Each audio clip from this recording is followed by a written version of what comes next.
Bienvenue sur Terre de Mission, l'émission religieuse de TV Liberté, en ce dimanche 6 mars, premier dimanche de Carême. 3 séquences dans notre émission. Nous accueillerons tout d'abord Marie Piloquet à l'occasion d'un hors-série de L'Homme Nouveau intitulé « Converti de la mosquée à l'église, il témoigne ». Voilà, c'est la conversion des musulmans au christianisme. Ensuite, le père Jean-François Thomas, pendant toute la durée du carême, animera une série de vidéos sur les sacrements. Donc il viendra nous expliquer en quoi consistera cette série.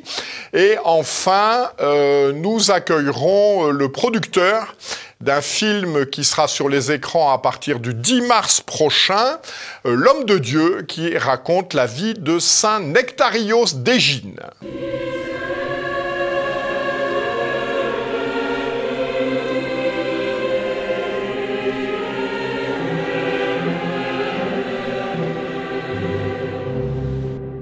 Bonjour Marie Piloquet. Donc vous avez coordonné un hors-série de L'Homme Nouveau consacré à la conversion des musulmans. Convertis de la mosquée à l'église, il témoigne. Pourquoi avoir voulu traiter de ce sujet? Quel est son intérêt? Eh bien, en fait, pour tout vous dire, quand nous avons commencé à évoquer ce thème à L'Homme Nouveau, j'ai trouvé l'idée un petit peu banale. Parce que je me suis dit, j'ai eu cette réaction-là, occupons-nous déjà de nos frères, de ceux qui ont été largement déchristianisés depuis 3 siècles. Les musulmans, on pourra voir après.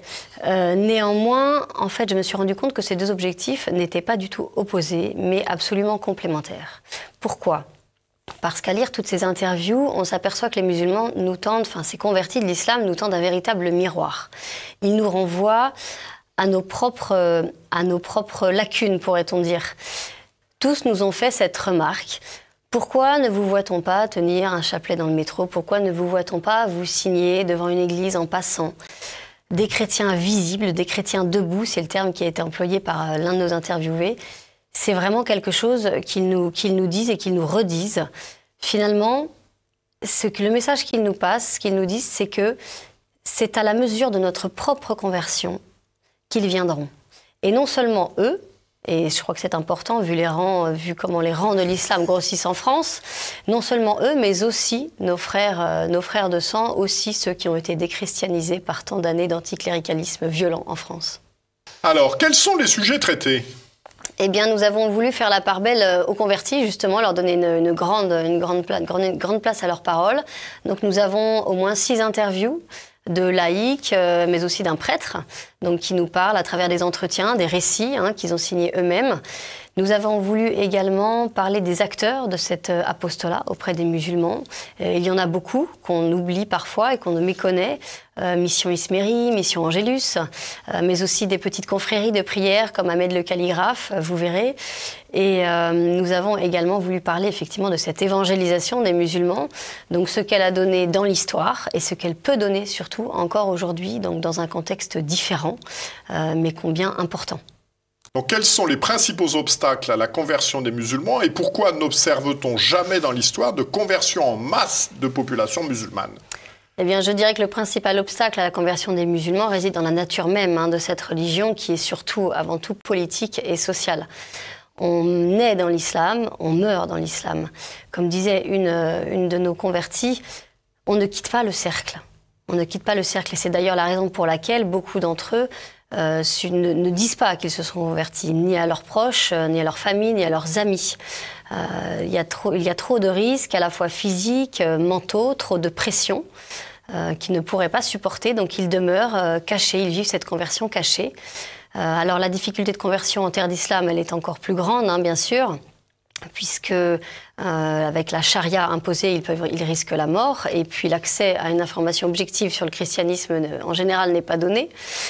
En terre chrétienne, c'est déjà plus facile, d'autant plus qu'il y a le vecteur d'Internet qui leur donne une ouverture considérable. Alors, il y a du bon et du mauvais dans Internet. Il y a également des chaînes YouTube d'imams qui sont très florissantes. Mais il y a aussi l'accès à l'information sur le christianisme, sur la religion chrétienne. Et ça, c'est essentiel. Beaucoup d'entre eux en ont bénéficié. Voilà.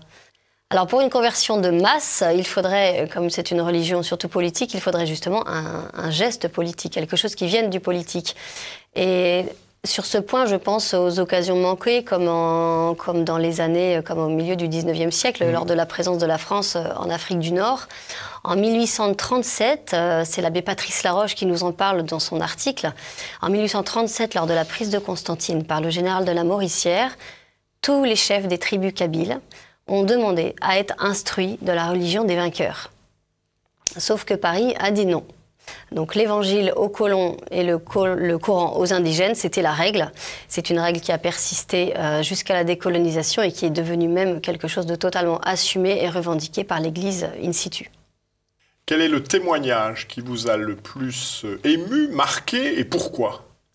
Alors tous m'ont remué, tous m'ont ébranlé, mais effectivement il y a une phrase qui m'a beaucoup marquée, qui me reste encore aujourd'hui en mémoire. C'était lors de l'entretien avec la dénommée Rita, qui est d'une jeune femme de 30 ans qui fait dans ce hors-série le récit de sa conversion. Elle me racontait son parcours extrêmement difficile, avec énormément d'épreuves. Elle a été lâchée par sa famille, lâchée par les siens. Elle a eu des menaces physiques. Et pour tout vous dire, une de ses amies qui avait contribué à sa conversion a manqué de se faire tuer lors d'un commando organisé par la famille de cette jeune femme, de Rita. Et donc elle me racontait tout ça. Et puis tout d'un coup, elle s'arrête et elle me dit... Mais après tout, qu'importe, nous avons le Christ et Marie à nos côtés. De quoi nous plaignons-nous ? Et là, ce fut une grande claque. Nous qui nous inquiétons souvent de la situation politique, sanitaire, religieuse même, nous avons le Christ et Marie à nos côtés. De quoi pouvons-nous avoir peur ? Voilà, donc c'est une grande leçon d'espérance, voilà, qui nous rappelle que nous avons, nous chrétiens, particulièrement un devoir d'espérance. Alors, que nous disent de l'Église d'une part, de la foi d'autre part, les musulmans convertis ? Alors, ils font une très saine et très nette distinction. C'est-à-dire qu'ils se sont convertis, donc ils ont adopté cette foi qui est transmise, actée par la révélation, transmise par la tradition, qui est inébranlable. Et en revanche, l'Église, ils sont pertinemment conscients que c'est une institution humaine. Donc traversée par des courants qui peuvent s'opposer, même si elle est soutenue par le souffle de l'Esprit Saint. Donc ça, ils en sont conscients. Et Mehdi Djahadi, donc acteur de son état, qui se produit actuellement au Théâtre Montparnasse, dans un très beau spectacle, me disait, je lui ai posé cette question, êtes-vous déçu ? Avez-vous été déçu par l'Église une fois rentré dans l'Église ? Et il m'a dit non, pour cette raison-là justement, qu'il s'attendait à ce que ce soit une institution humaine. Donc ça, c'est intéressant à ce niveau-là. Je trouve d'ailleurs cette réponse très mature, signe d'une hauteur de vue que certains catholiques n'ont pas, n'ont pas eux-mêmes. Mais il y a une chose quand même qui revient dans chaque bouche, c'est la question sur la frilosité de l'Église à l'égard de la conversion des musulmans. Dans chaque témoignage, et ils nous l'ont dit aussi en privé, ils ont tous des exemples de gens qui ont voulu se convertir. Alors, soit ils avaient de la chance et ils tombaient sur un prêtre de paroisse qui leur disait qu'ils en avaient pour 2 à 3 ans de catéchuménat, ce qui est quand même un parcours de haute volée. Soit ils n'en avaient pas et ils s'entendaient répondre que finalement, il valait mieux rester dans leur culture religieuse.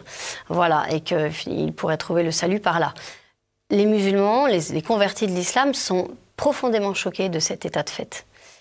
Donc il y aurait quelque chose à revoir évidemment sur cette approche, sur ce dialogue promu par l'Église depuis plusieurs décennies. Est-ce que ce dialogue suffit ? Est-ce qu'il est fondé sur la vérité ? Est-ce que c'est l'annonce de la vérité ? Est-ce que c'est un dialogue de salut ? Alors pour confirmer ce que vous venez de dire, je pense à cette déclaration de Monseigneur Vesco, qui est le nouvel évêque d'Oran à l'occasion de son sacre épiscopal au mois de février, le 12 février, je le cite. « Le baptême n'est pas la condition du salut, il faut nous défaire de l'idée que nous devons évangéliser. » Alors c'est sûr, quand des musulmans se présentent auprès de lui, ça corrobore tout à fait ce que vous venez d'évoquer. Donc je renvoie nos téléspectateurs donc, à ce hors-série de l'Homme Nouveau, les témoignages m'ont vraiment beaucoup ému. C'est vraiment très, ça nous bouscule, ça nous remue. Est-ce que nous qui avons reçu, nous sommes fidèles à tout ça ? Quand on voit les sacrifices que font tous les gens pour découvrir ce qui en fait nous paraît naturel. Converti de la mosquée à l'islam, il témoigne. Merci beaucoup Marie Péloquet. Merci Jean-Pierre Monjardin.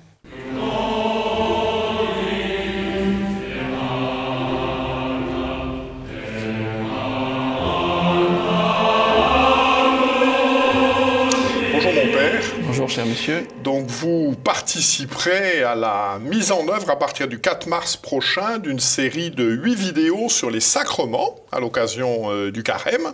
Pourquoi traiter de ce sujet des sacrements ?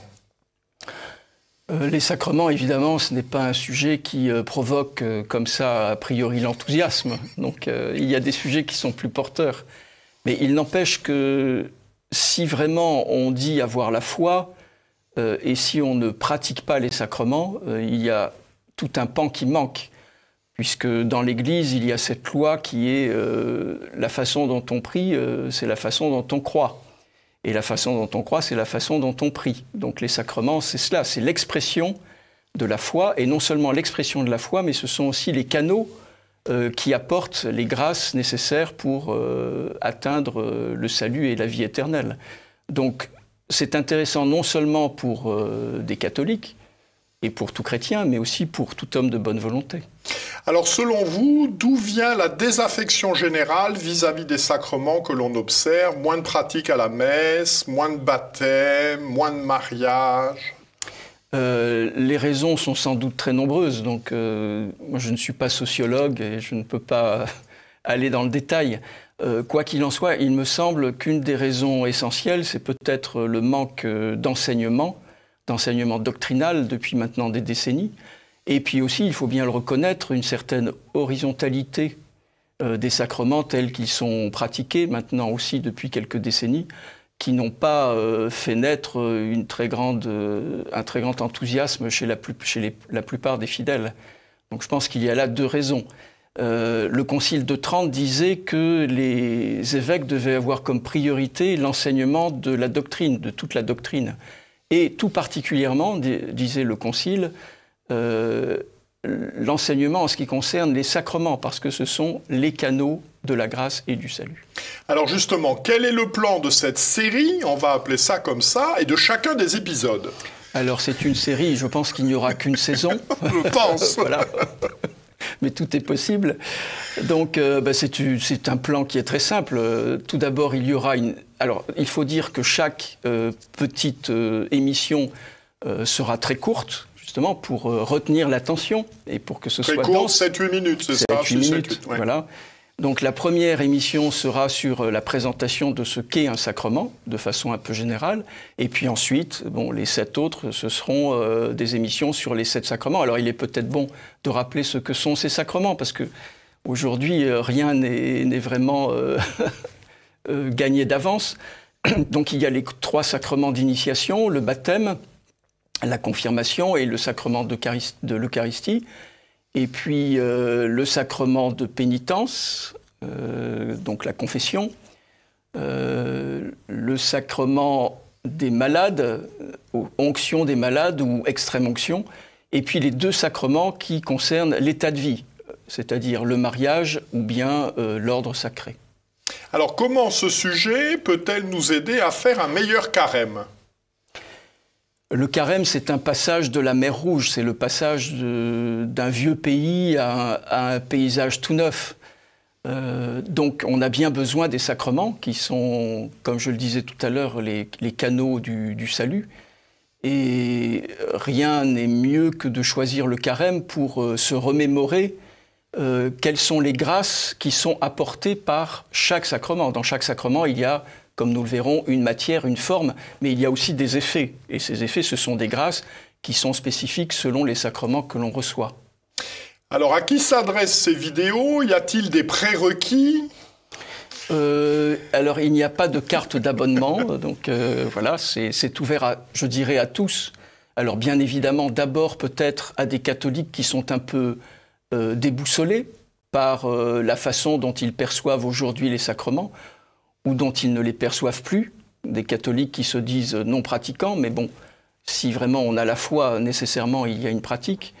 Et puis ça s'adresse aussi à des personnes qui sont simplement intéressées par les questions religieuses, mais aussi, je dirais, alors sans aucune prétention pour ces petites vidéos, mais aussi aux pasteurs qui pourront peut-être les utiliser pour enseigner leurs fidèles, et puis pour se remémorer eux-mêmes quels sont les essentiels de chaque sacrement. Puisque souvent, il faut le reconnaître, dans les lieux de formation, aujourd'hui, ce qui est donné est relativement pauvre. Souhaitez-vous rajouter quelque chose en présentation de cette série ? Je trouve que c'est une très bonne idée d'avoir pensé à cette série parce que les sacrements sont un peu les parents pauvres. On parle toujours aujourd'hui, en ce qui concerne la vie de foi, de l'expérience personnelle, etc. Mais bon, la vie de foi, ce n'est pas d'abord l'expérience personnelle, c'est l'adhésion à ce que notre Seigneur nous a révélé et nous a laissé en héritage. Et qu'est-ce qu'il a laissé de plus précieux en héritage? Ce sont justement les sacrements. Merci mon père. Eh bien, nous espérons que de nombreux parmi nos téléspectateurs bénéficieront de cet enseignement. Merci beaucoup.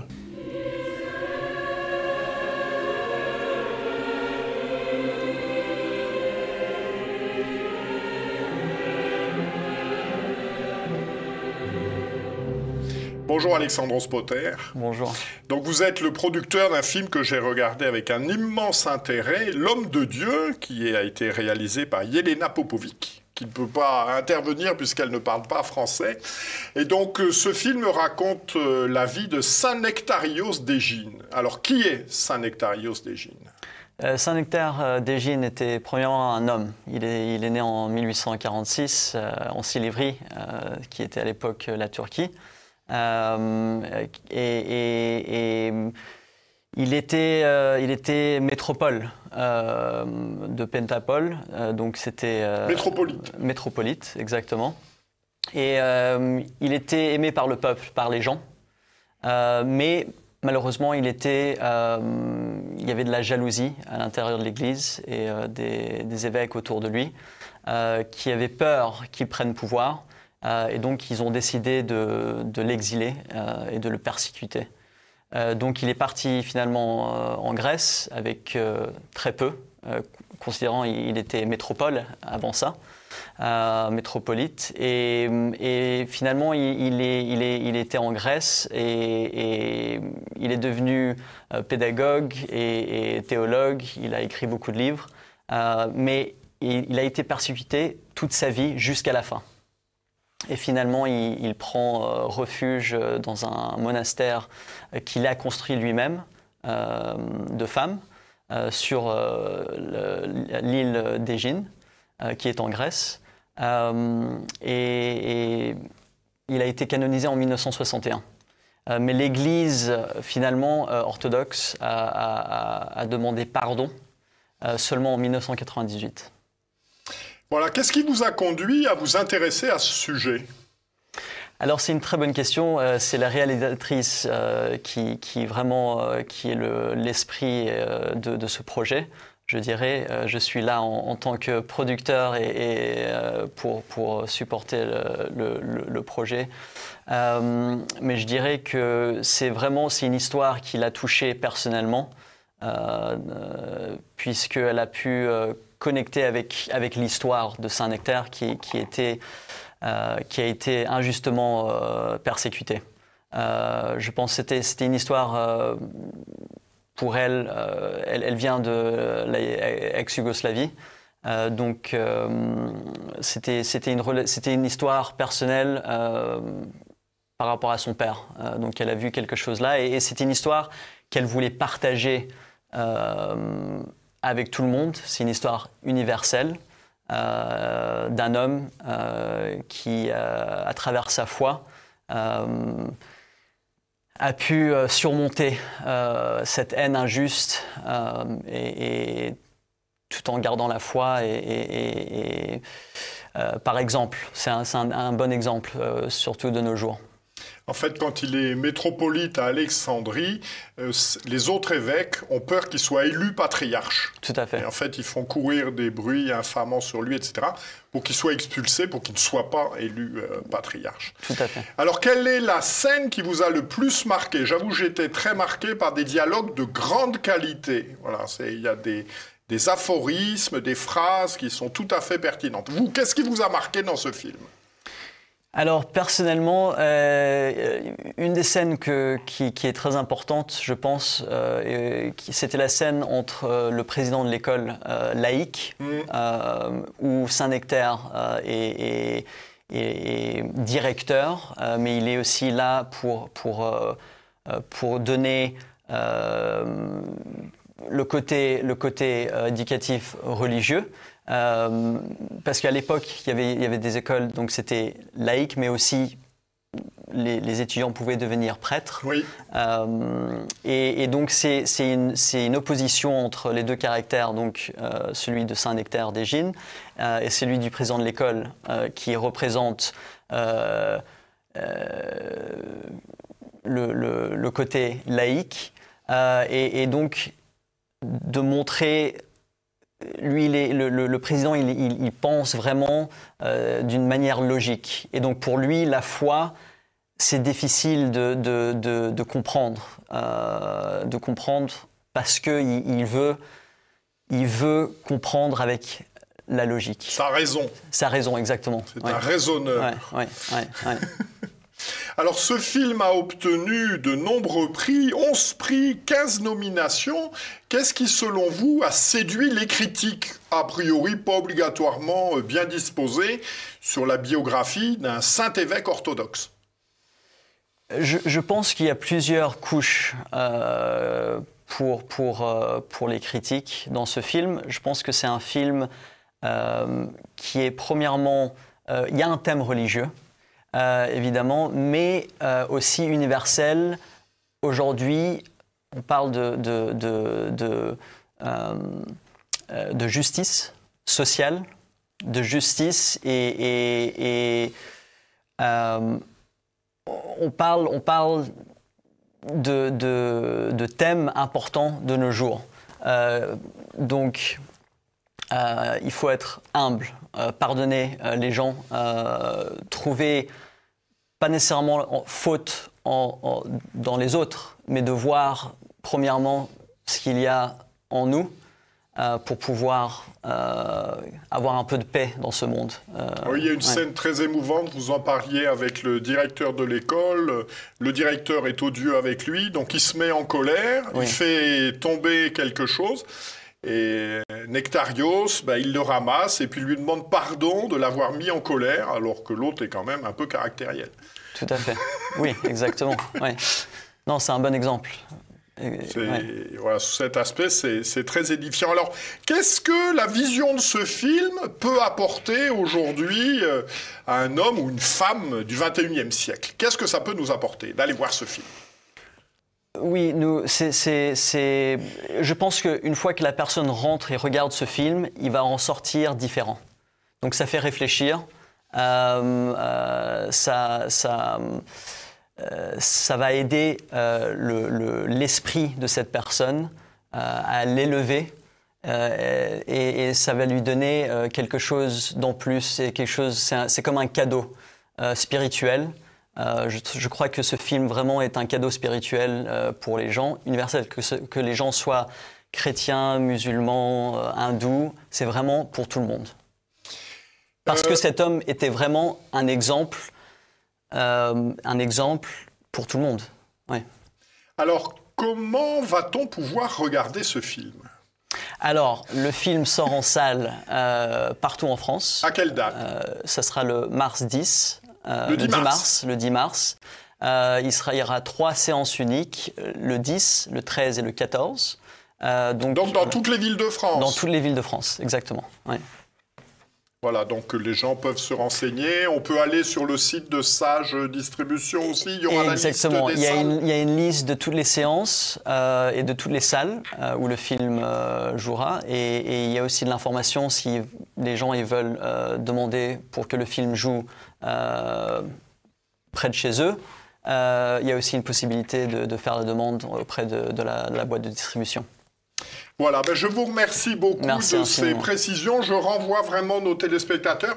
Ce film m'a beaucoup plu. D'abord, c'est beau. On est en Grèce, il y a des paysages merveilleux. Ça a été sublimement filmé.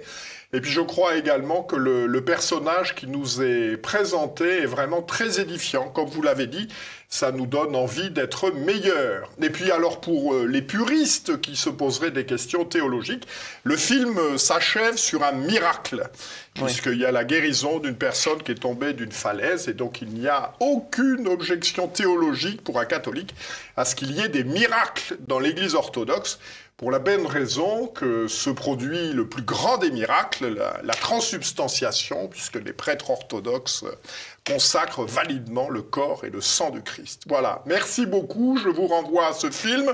Que Dieu qui est Père, Fils et Saint-Esprit nous garde. Bon dimanche et bonne semaine à tous. Merci.